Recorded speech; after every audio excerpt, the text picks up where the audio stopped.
So it feels like a very hurried day, very early in the morning, to talk about such a grim subject, and then to go and have brunch and have this volleyball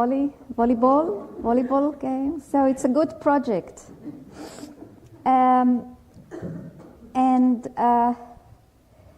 As I was reviewing last night the material for the talk today, I was already, all of a sudden, I was taken over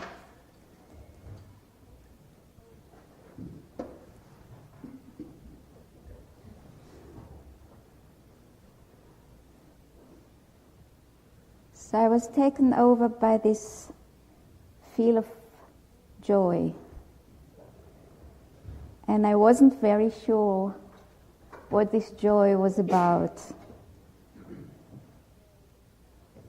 Here I am, getting ready to talk about something which is quite dreadful. Die before you die. My body is pretty tired, and I'm caught by this feeling of joy. And it was quite hilarious. I mean, there were jokings going on all night somewhere. The air was sparkling with some sort of playfulness, which I didn't know where it came from. It didn't come from me directly, because I have been feeling pretty rotten. And then I understood, or it came to me to understand. It has to do with freedom. This is really what it's all about. It has to do with freedom from what we think is so. It has to do with freedom from the attachment to everything we own. And believe me, this is not easy, because these attachments are a very subtle thing. And as we know so well and have been told and have read about, it's not really about getting free of the attachment of the things that are of the world. It's really and primarily about getting somehow the sense of freedom. I don't say freedom as such, but the sense of freedom from our conditionings. And our conditionings is also a subtle business. We are also different. It's all different for all of us. And yet there are things that are not different. And yet there are things that we take for granted. And if somehow I feel that the whole week, especially Peter talks, have been about this desperate attempt to demolish something. And it's a very big thing that a person takes upon themselves, or the destiny take them, to demolish the idols.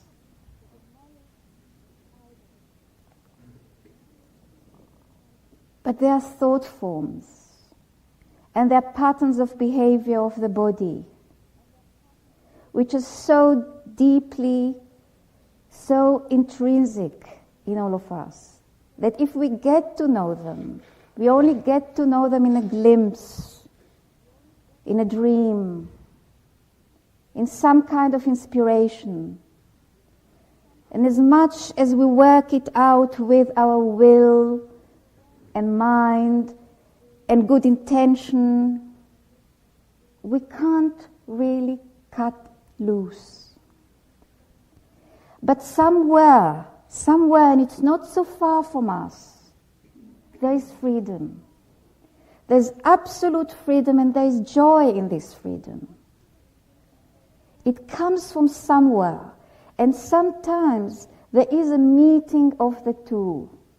And the whole thing about us coming to this world where everything is so really difficult and wrought with pain, everything is about the meeting between the two seas, the meeting with that other. But it's here. So when it is said in the tradition and repeated again and again, and it's not just in this tradition that we call Sufi, but it's in many, many of the ancient traditions, when it is said repeatedly, die before you die, what it means, at least from where I understand, make room for the other. Allow the meeting. And when it happens, it changes everything in a flash. And sometimes there are meetings such as this, that we are in touch with a realm of utter joy which comes from utter freedom. It is a rare experience. And we have been sort of taking in all week long, don't trust your experiences. Don't take anything home from here. Start afresh. Wake up in the morning and say to yourself, like a baby, do I know the language of this life?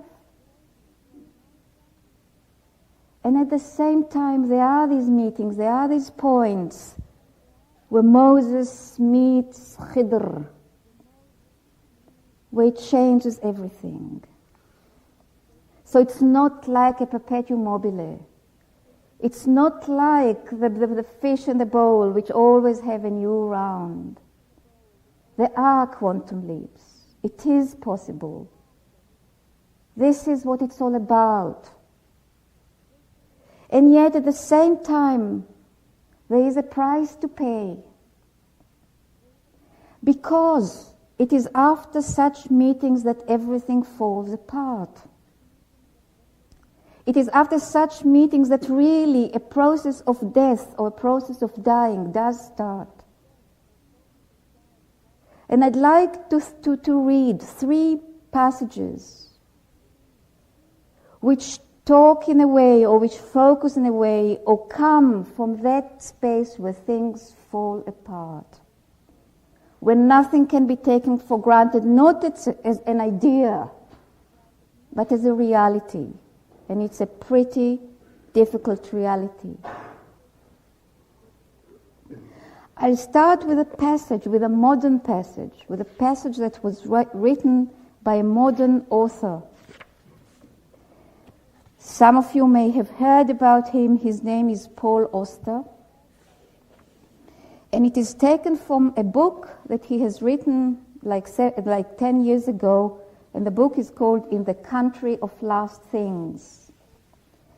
And the whole book is written from a psychological moment when in the psyche everything falls apart. But it's not described as a psychological journey. It is described as a situation that a young woman finds herself in a city where everything that she sees is the last thing. I read a few passages, a few sentences from this book. These are the last things, she wrote. One by one they disappear and never come back. I can tell you of the ones I've seen, of the ones that are no more. But I doubt there will be time. It is all happening too fast now, and I cannot keep up. I don't expect you to understand. You have seen none of this, and even if you tried, you could not imagine it. These are the last things.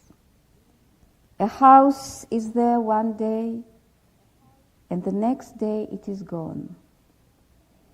A street you walked down yesterday is no longer there today. When you live in the city, you learn to take nothing for granted.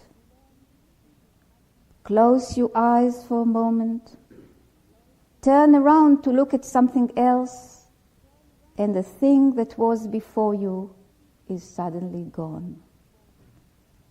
Nothing lasts, you see. Not even the thoughts inside you. And you mustn't waste your time looking for them. Once a thing is gone, that is the end of it.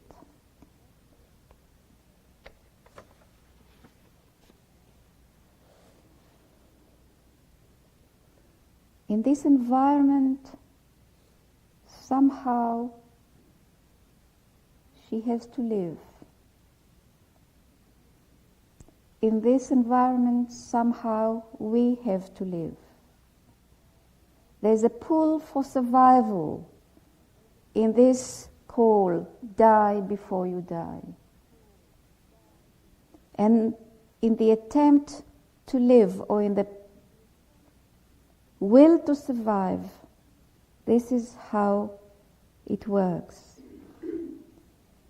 When you walk through the streets, she went on, you must remember to take only one step at a time. Otherwise, falling is inevitable.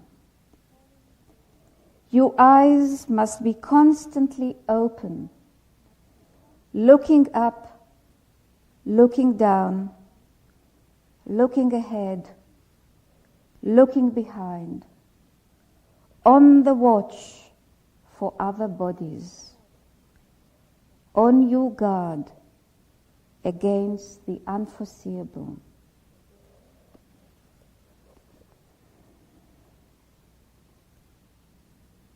These words do not come from the pen of a mystic, or at least he's not portrayed in the world as a mystic.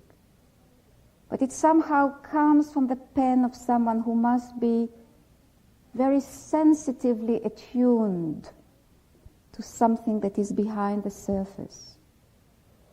Sensitively attuned to the flimsiness, which is the fabric of our life, of our consciousness, of things we take for granted. People who have lived through Sarajevo and have read this book have marveled how he could have described it, a situation that they were experiencing years before it had happened, and not being there. So it's there. This awareness of how everything is so flimsy, how everything is so easily shattered. It must be there in the collective unconscious too. And it is for the mystics to bear it, to hold it in the consciousness. So die before you die is saying, be conscious of that flimsiness before everything disintegrates physically. There is a freedom there in that awareness.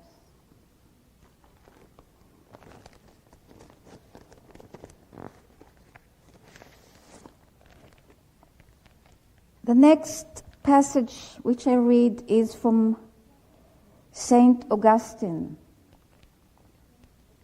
I think a 4th century Christian saint.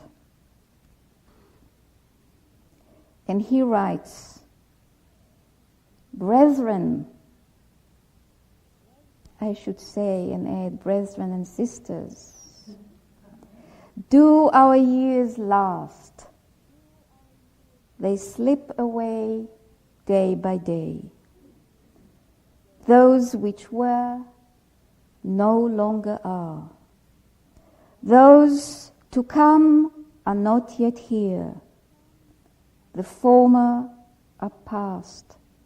The latter will come only to pass away in their turn. Today exists only in the moment in which we speak.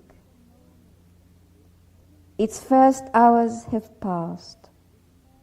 The remainder do not yet exist.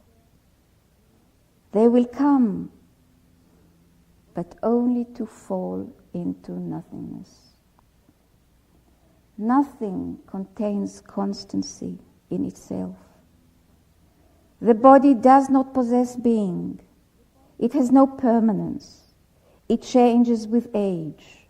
It changes with time and place. It changes with illness and accident. The stars have as little constancy. They change in hidden ways. They go whirling through space. They are not steady. They do not possess being. Nor is the human heart any more constant. How many thoughts disturb it? How many ambitions, how many pleasures draw it this way and that, tearing it apart? The human spirit itself, although endowed with reason, changes. It does not possess being. It wills and does not will. It knows and does not know. It remembers and forgets. No one has in himself the unity of being. We have to be reminded of these things. Somehow we have to be reminded again and again that not even our loftiest experiences have any constancy, have any being. They're always colored with something else, which is not the essence. But the essence is. And it craves to be, it craves for us to be in touch with it. That's the purpose of existence. But we have to be reminded again and again that everything around us are shadows, mere shadows, fleeting shadows that will disappear. I had a feeling yesterday, and I was telling somebody here, if somebody brought a camera and made snapshots, took snapshots of situations in the group. And it wasn't just an idea that came to my mind just because I saw two people standing in some sort of intimate conversation. And it was a precious thing to see. And yet it was so flimsy. It was so momentary. But to take a snapshot from where I was inspired to say it was not in order to perpetuate it, but in order to see, to observe how flimsy everything is, how everything is like a dance. We come together and we go. Here we are, having come from many, many different places. Some have ridden long distances with trucks and what have you. Some have taken planes. Some have just made an effort to make arrangements at home or business or whatever. Somehow we've come together and we'll go. We'll part. We'll go our ways. And somewhere we are terribly, terribly alone. And the thing about the moment of dying, the moment of death, as I understand it, is about being totally alone. We cannot accompany the dead. I've had this experience when my father was dying. It was actually quite hilarious, and I'm a little bit sort of ashamed to tell it in this way, but I hope it's right. When my father was dying for about 3 weeks, it has been going on, and it was very clear to everyone that that's his last illness. And one evening, the whole family was around him. It so happened, it wasn't planned, but it so happened that everyone was around him. My sister, her husband, her children, my children. So we formed a half a circle around his bed. And he was here and not quite here. He came and he went. He was in another space and he came back. It was very difficult for him to talk. But he made it very clear that he wanted to say something to each of us. And not because it was a secret, but because his voice was not functioning anymore. We all took turns and came to him very close, and he said to each of us something in the ears. And then he said, somehow, can't remember the words, but it was very clear that it's farewell and not adieu. And we were standing there, and he closed his eyes, and we were standing there, and his eyes were closed, and he was still standing there. And like the scenario would want him to just breathe his last breath and disappear into nothingness. But it didn't happen. We were still standing there, and the farewells have been said. And everybody was very, very emotional and aware of the gravity of the moment, and yet he didn't die. And after a while he opened his eyes and he said very faintly, "And now what are you waiting for?"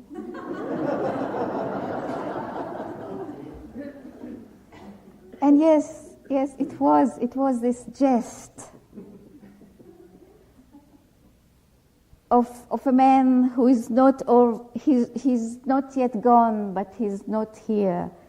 And somehow it's like, yes, we were conditioned by any number of books and films to say, now the breath is going away. But it didn't happen this way. But beyond this jest, this really, and we managed, I was so grateful that we all managed to laugh. But beyond this moment or this spark of the meeting of the opposites, of the neither here nor there, behind this there was also a sense of the gravity of this affair. Because where he was going, we couldn't go with him. It was for us a moment of real letting go, and for him probably a moment of taking on his existential aloneness. When you cross the gate of death, there's nobody there to accompany you. And if there are beings from another realm that we don't know about, that maybe they accompany us, maybe they carry our souls. Tweedy has been telling us about the people whose function there, or the beings or spirits whose function there is to help those who cross the threshold, to help them orientating in this barzakh, in this isthmus, in this zone between here and now, and who knows what's happening to the consciousness. But it's definitely a passage to another set of awarenesses. And here we are called to do it right now, and to take on our aloneness, and to take it with dignity. Like my dying father, and I'm so grateful that he left with me this last image, opening his eyes and saying, "What are you waiting for now?" There was dignity in it.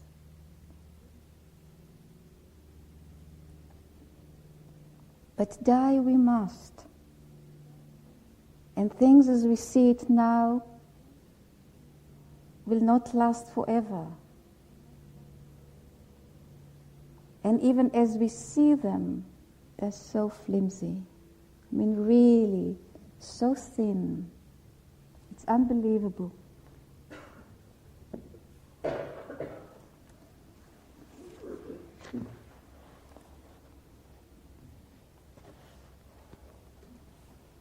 From the Conference of the Birds.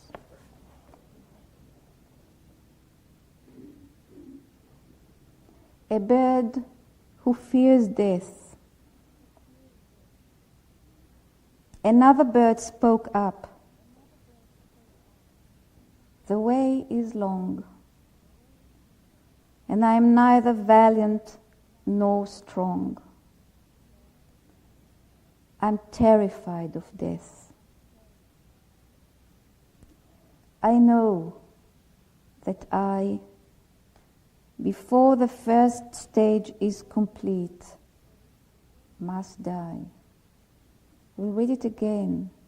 I know that I, before the first stage is complete, must die. I tremble at the thought. When death draws near, I know I'll shriek and groan in sniveling fear. Whoever fights death with his sword will meet inevitable, absolute defeat. His sword and hand lie smashed. Alas, what grief they grasp who grasp the sword as their belief. The hoopoe answers him. The hoopoe said, "How feebly you complain! How long will this worn bag of bones remain? What are you but a few bones? And at heart, each bone is soft and hastens to depart. Aren't you aware that life, from birth to death, is little more than one precarious breath? That all who suffer birth must also die, their being scattered to the windy sky. As you are reared to live, so from your birth you're also reared to one day leave this earth. The sky is like some huge inverted bowl, which sunset fills with blood from pole to pole. The sun seems then an executioner, beheading thousands with its scimitar. If you are profligate, if you are pure, you are but water mixed with dust, no more. A drop of trembling instability. And can a drop resist the surging sea? Though in the world you are a king, you must in sorrow and despair return to dust.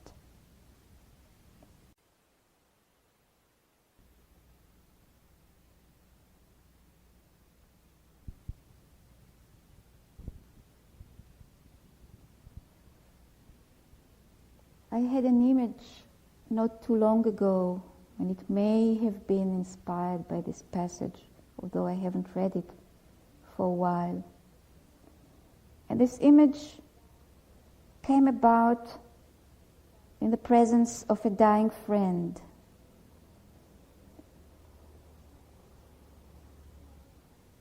You know, I mean, there is such a thing that even if you are dying, you don't yet know when you are going to die.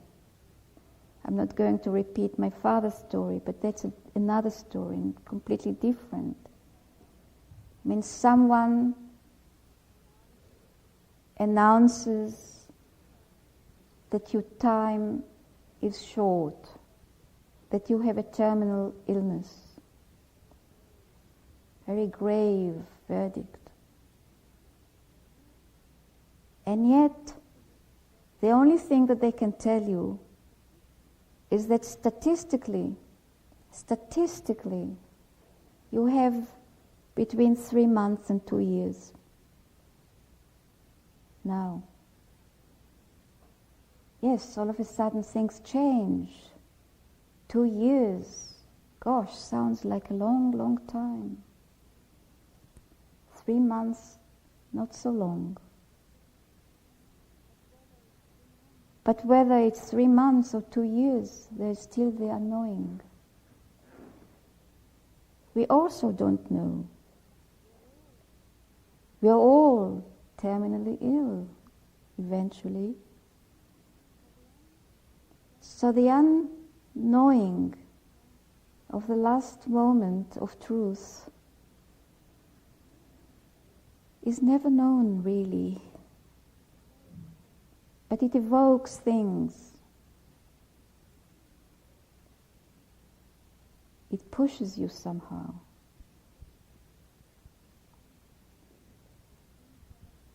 And it brings out fear.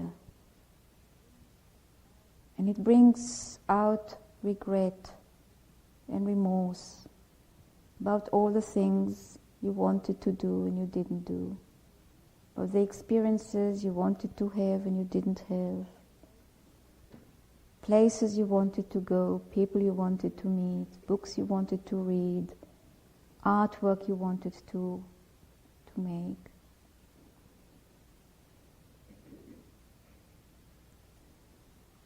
It touches you. It softens you. And from where my friend was touched, and from where she allowed her fear and remorse to surface, there was no wisdom. There was nothing to say. There was no comfort. Well, because of the sense of aloneness. But there was something to share. And what came to me as an image was her and me as two trembling dewdrops holding hands, if dewdrops have hands, totally exposed to the sun, probably glittering with the rainbow colors, prepared to make the leap. Two trembling dewdrops. And somehow it stayed with me. And there's this passage. You are but water mixed with dust, no more. A drop of trembling instability.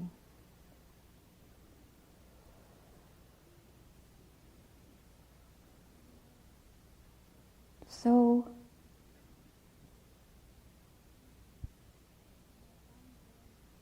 in our own journey,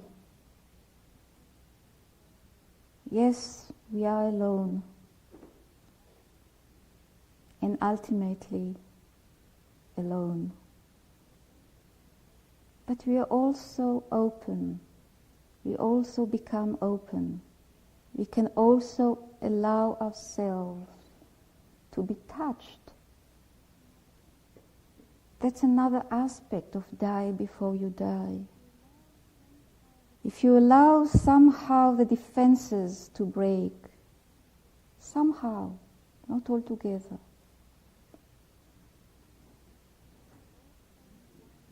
you also allow yourself to be touched, really, by whatever life presents to you, but whatever meetings. You allow yourself to be touched by being together with other people. You allow yourself somehow to see that beyond the togetherness, You see images. That's my snapshot camera again. Snapshots of people wandering off, wrapped up with their own aloneness. Maybe with their own bitterness.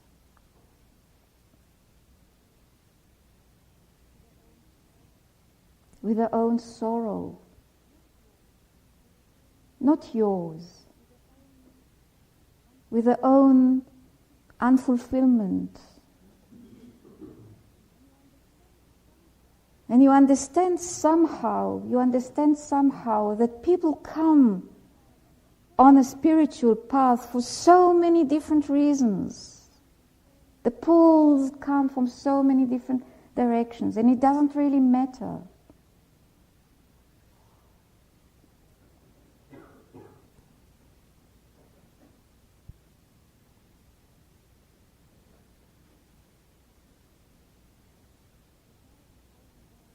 So die before you die also means allow yourself to become vulnerable. Vulnerable not just to your own pain, but vulnerable and open also to the pain of another. And not by way of comforting them. Forrest mentioned the other day the friends of Job. He was in a place where they could not meet him. He was in such a place of grief and bitterness and frustration. He was there, it was real. His friends came with some sort of moral support. They had the right words to say. These were words of wisdom. If you read them on their own, you say, what's wrong with it? They're saying the right thing. But it was not at all right, because they were not there. They could not touch his pain. And it's extraordinary how this biblical story, or drama rather, makes it so clear. He calls them deceitful and he calls them hypocrites.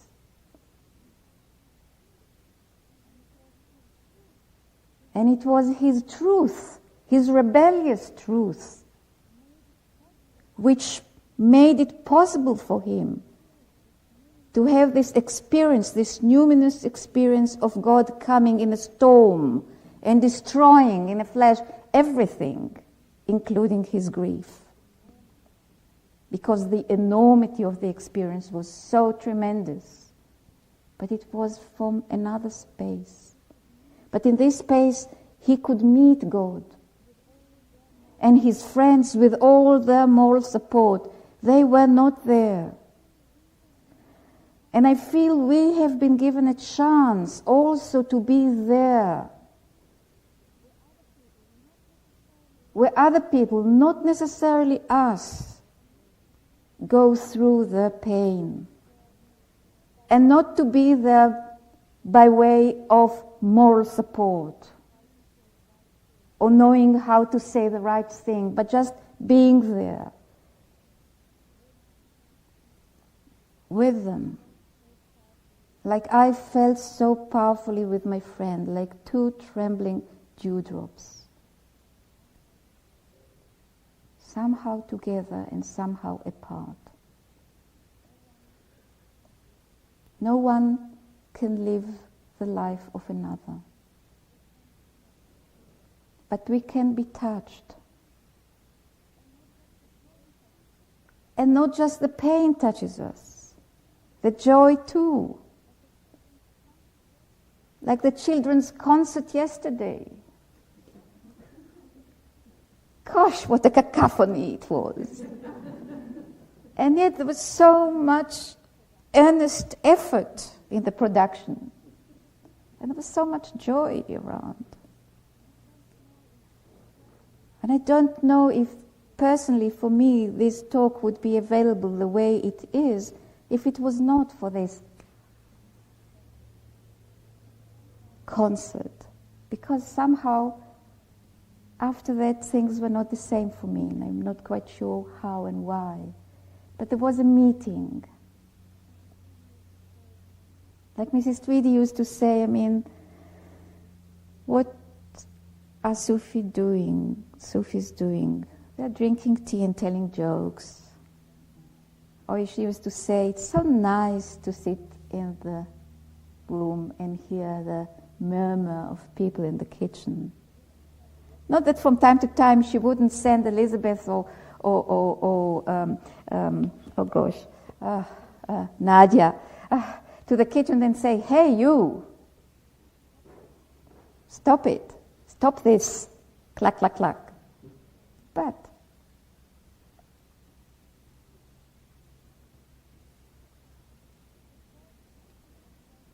and the jest and playfulness really belong to the meeting of the two.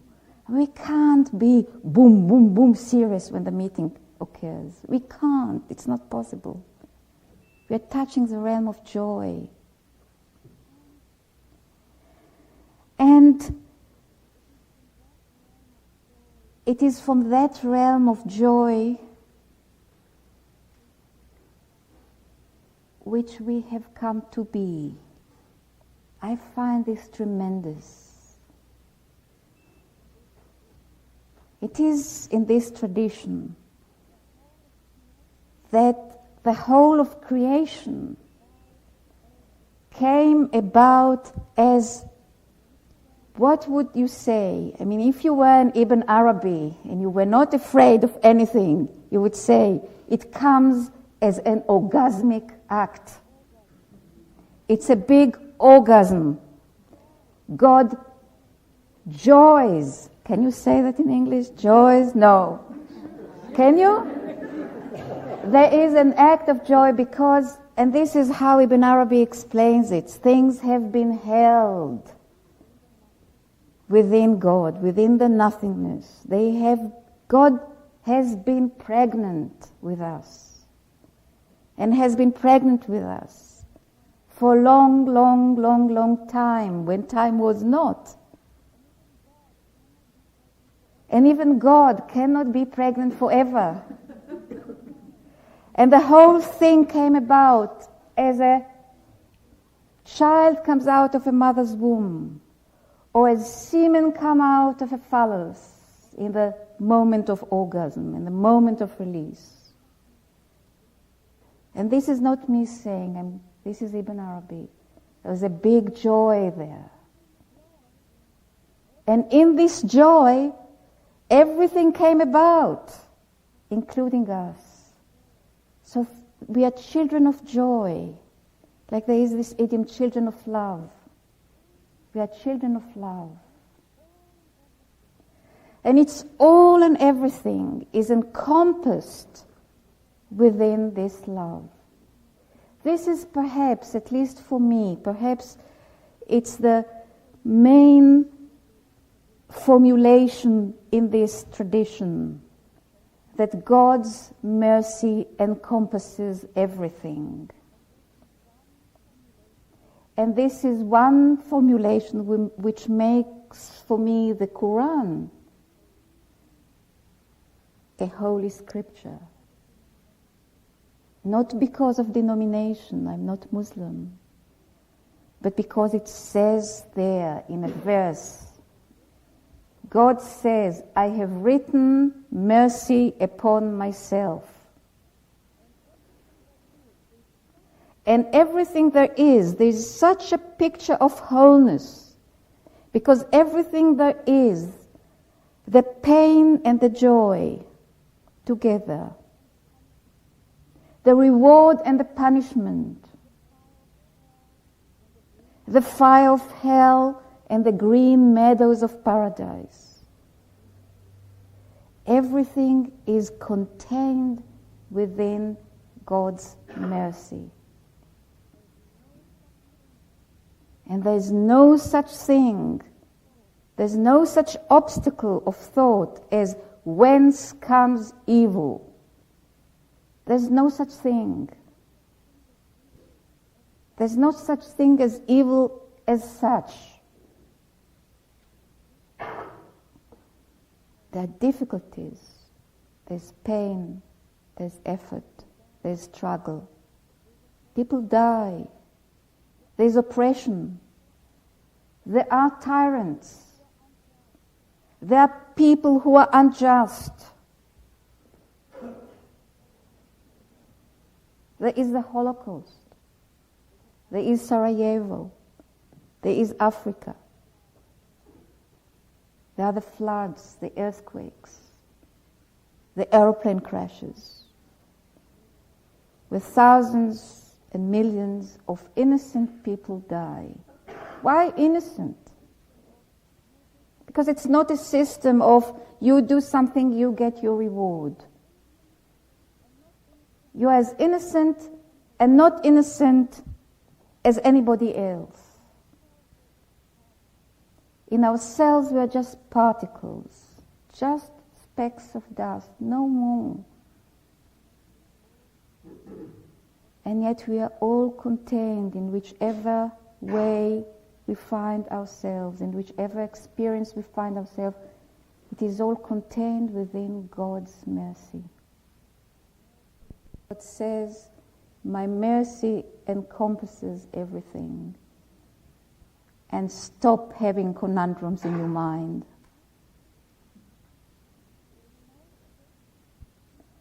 There's an old tradition which I found in the writing of Al-Hakim al-Tirmidhi. And then years later, I found that it actually is a Jewish tradition at source. And it's a very profound tradition. And it has to do with God's prayer. It is said that God prays. And in the way I found it in the writing of Al-Hakim al-Tirmidhi, it came in this way. The people of Israel ask Moses, "Does God pray?" And Moses doesn't answer. And the people ask him again and again, and they pester him and nag him, do not give him peace, and he doesn't answer. And then God reveals himself to Moses and says, "People ask you, does God pray? Answer them." Moses said, "What shall I answer?" And God says, "This is my prayer. May it be my will that my mercy precedes my wrath." There are not as many high-powered and refined traditions as this.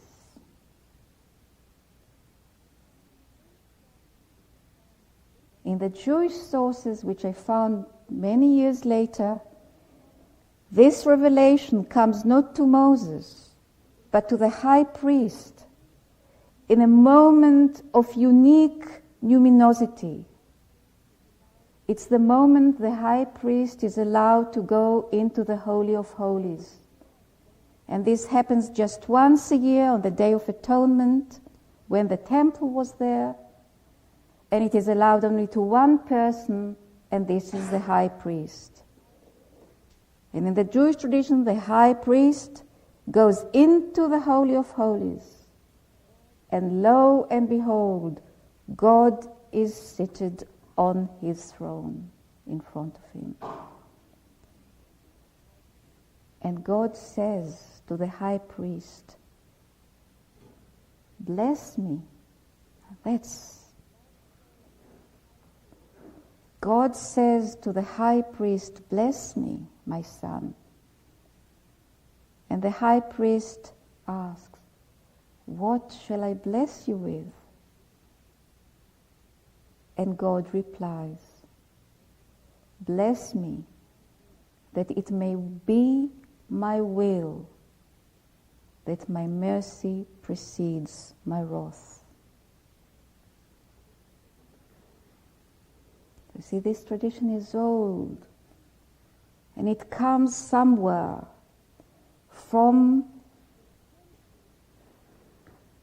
the tension between good and evil, between the tension between pain and joy, between the tension between mercy and anger, divine mercy and divine anger. And they are all there, encompassed within the greatest or greater mercy. And yet, the prayer or the blessing that comes from us is, may it be your will that your mercy precedes your wrath. That in this tension of opposites, it is always the mercy that precedes, surpasses, is slightly tipping the balance towards itself. And this tension we must hold. We hold anyway, whether we know it or not. But it is making it conscious.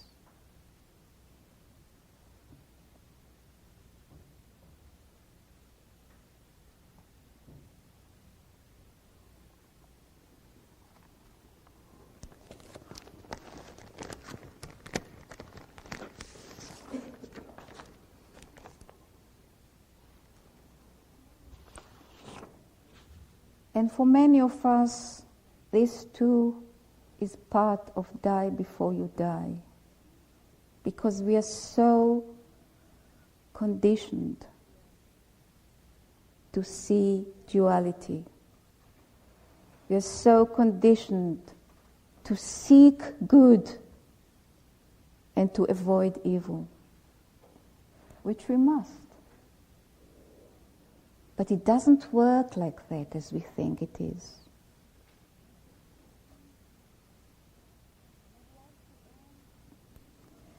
And I'd like to end with the words of Abu Abdallah, who many years, many centuries, 400 years before Ibn Arabi, somehow formulated that consciousness of coming into being out of tremendous joy, orgasmic joy of God.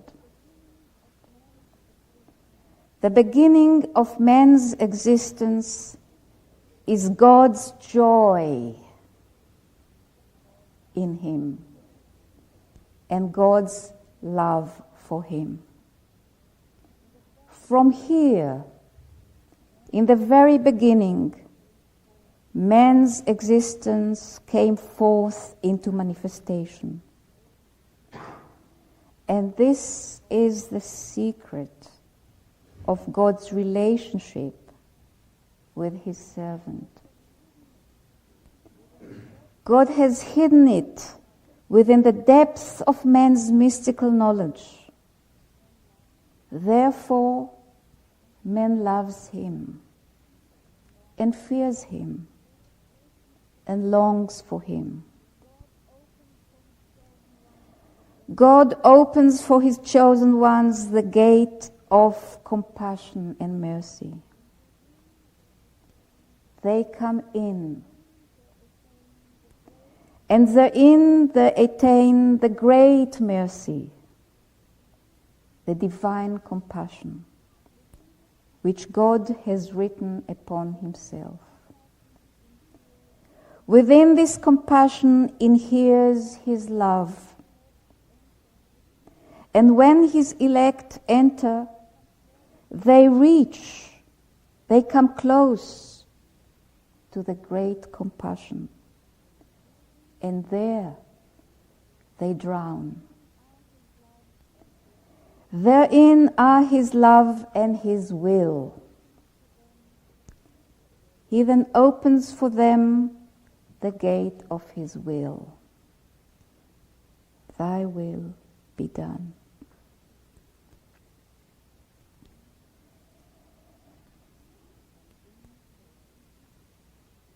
And in there, he gives them from his love. And when he opens for them the gate of love, their love clings to him, and they forget all things but him. And there their souls are kindled with a sweetness bestowed upon them, and all their attachments fall away, not out of effort, out of meeting of love with love. This love is his love. He loves you and gives you from his love till you love him. In the beginning was his love, which he placed within you. And from this love, your own love awoke. And the love which he placed within you is a secret, in which the light of mystical knowledge and the light of oneness intertwine one within the other.